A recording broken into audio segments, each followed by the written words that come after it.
she's so fine. Hell of a hell of a blows my mind. Hell of a lights my day. What's good, guys? This video is going to be regarding Jordian Valentine. This article came out today. It says, "Is she hurt? Is she hungry? I'm going to walk until I find her.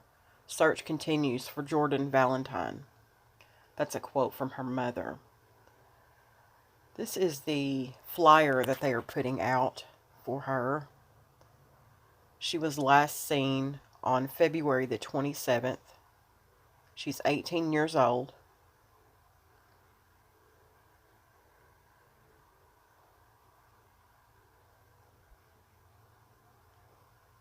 This is from the Birmingham Real-Time News. It reads, Jordian Valentine spends her days walking the streets of Birmingham's Wylam community in search of her missing daughter, and she spends her nights crying. That's life these days for the Hoover mother, whose 18-year-old daughter, Jordan, vanished on Saturday night. The entire ordeal, she said, is surreal. Quote, "My baby is on a flyer. This is just crazy to me," she said. "I can't sleep at night. I cry myself worrying about her. Is she hurt? Is she hungry? It's not like her to be gone and not call. No one has heard from her, and that's not like her." End quote. Jordan was last seen Saturday night when she, her on-again, off-again boyfriend, and other friends had a, quote, couples night, end quote, excursion to get tattoos in Wylam. Her family said they were told she got out of her boyfriend's car and was last known to be walking down the street alone. Birmingham police said she was last at 510 Frisco Street. I don't know about you guys, but to me, that just jumps right out at me almost immediately. She was last seen getting out of her boyfriend's car and walking alone in the street. Why did he drop her off to be letting her walk alone in the street in an area she didn't even know nothing about? That don't even make good sense to me. Her sister, Amber Porter, said their mom received a phone call Sunday morning from the ex-boyfriend or someone in his family saying Valentine had not been seen since about 9:30 p.m. on Saturday. Quote, one neighbor said they heard screaming that night, but didn't think anything of it, end quote, Porter said. That's a picture of Jordian Valentine. Beautiful young lady, beautiful. Since then, family and friends have canvassed the area, but to no avail. On Thursday, they returned to Wylam, splitting up into groups and fanning out over the neighborhood. Quote, "We're hoping to get some results, hoping to get some leads, hoping to find some indication that she is alive and well, perhaps needing assistance to get back home," said Jordan's aunt, LaDonna Jackson. "We're just looking to unearth and uncover whatever we can," end quote. Quote, "We're knocking on doors, going in abandoned houses, going in abandoned cars, searching the thicket, speaking to as many people that will speak to us and even those that won't," Jackson said.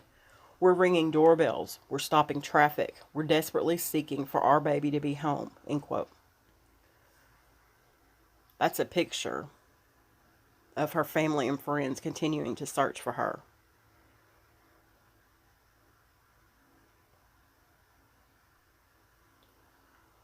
Jackson said worry is indescribable. Quote, "To think that you have a loved one that may be hungry, they may be in the rain late at night, may be hurt, may be lost, and your hands are tied," she said. "There's no way for you to help. It's heart-wrenching. It is so unfair when we consider the evils that lurk in our streets and among us. As a family, we're trusting in our faith. We know that God has a purpose and a reason for everything he does, and we're leaning strong on our faith and our love for each other," Jackson said. "Love will bring us to a place where we can come through this," end quote. Jordan's mother said she is taking it one day at a time. Quote, "I just want to find my baby. I just want peace for her," Valentine said. "I'm going to walk until I find her," end quote. Quote, "It's really hard. Your child is out there. Your child is out here, and you don't know where she is. I truly believe she's closer than we think. Somebody needs to tell us something, she said. My mother's instinct tells me that she's still here. She's alive, and that she might be somewhere hurt. We'll be out here every day until we find her, end quote. Jordan was wearing a black short romper and white shoes. She's described as a black female, 5'3" tall, and weighing 120 pounds. She is also known to wear wigs. Quote, if there's anyone who knows anything, it is my prayer that they will be convicted in their conscience to speak truth, to give our family a place of peace, her aunt said. If there's any love and consideration or compassion, come forth now, end quote.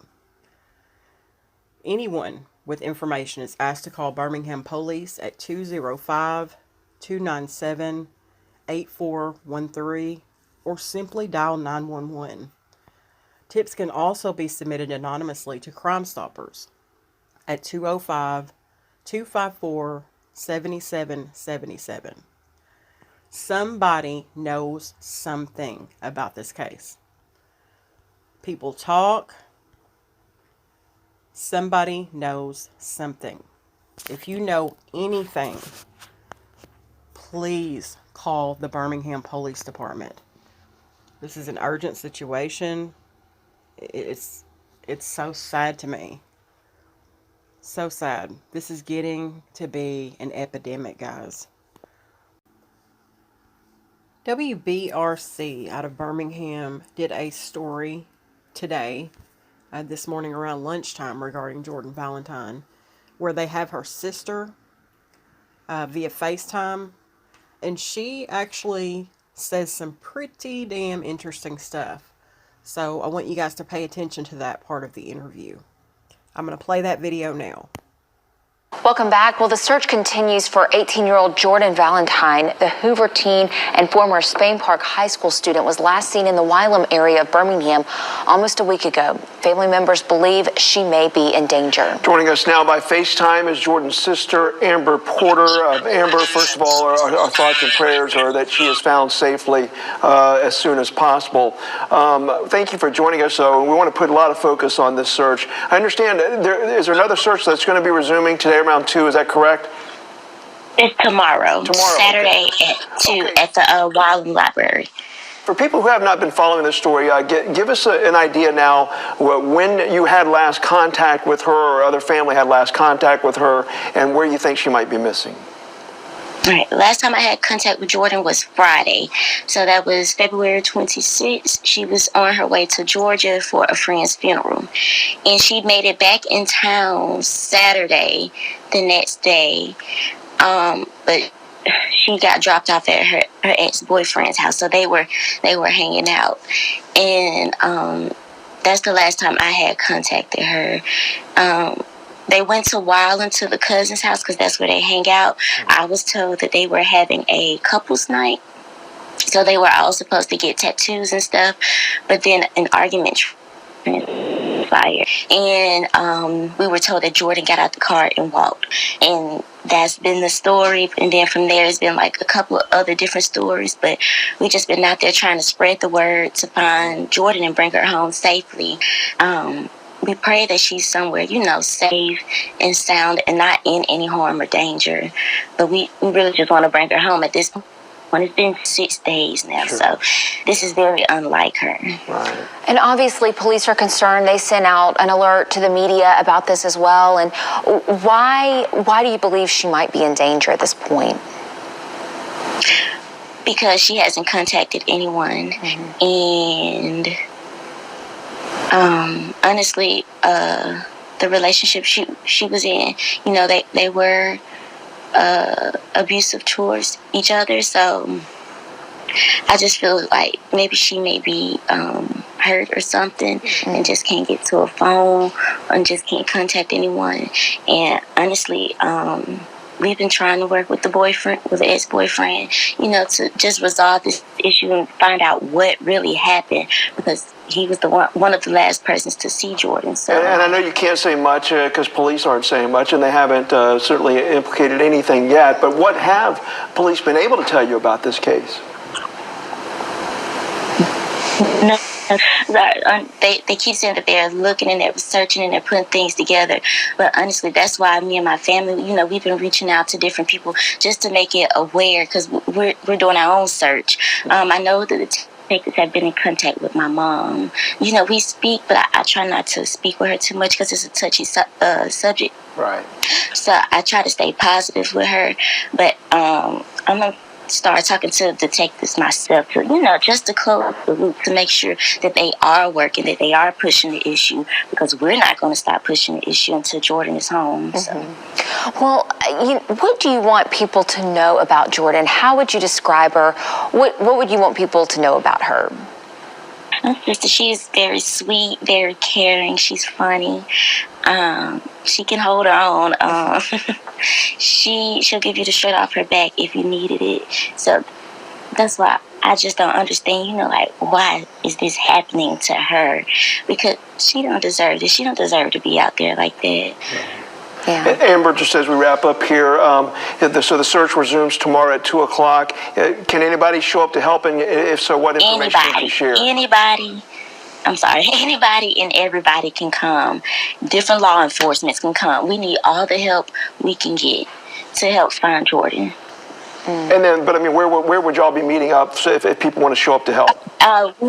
The Wylam Library, Wylam Public Library. We're going back to Wylam. Okay. Just to spread awareness in the area. All right. Yeah. Wylam Public Library. Whatever we can do to put the focus on this search. Again, this is for Jordan. And Amber Porter, we appreciate it. Appreciate your time. Thank and again, you. we just hope and pray that she's found very soon. Yes, sir. Thank you for having me. Thank you. Thank you, Amber. All right, we're going to toss to Matt now. Matt. So after watching that interview, I think it's fair to say that the boyfriend or ex-boyfriend, on-again, off-again boyfriend, whatever you want to call him, would definitely be where I would be heading to get the answers that I need regarding my daughter, my sister, this missing person. Because it sounds like a situation happened, and if he was the last person to see her alive, yeah, I'd say there's a problem there. I'm going to end the video on that note, guys. That just worries me sick. Thanks for watching. I'll keep you guys updated.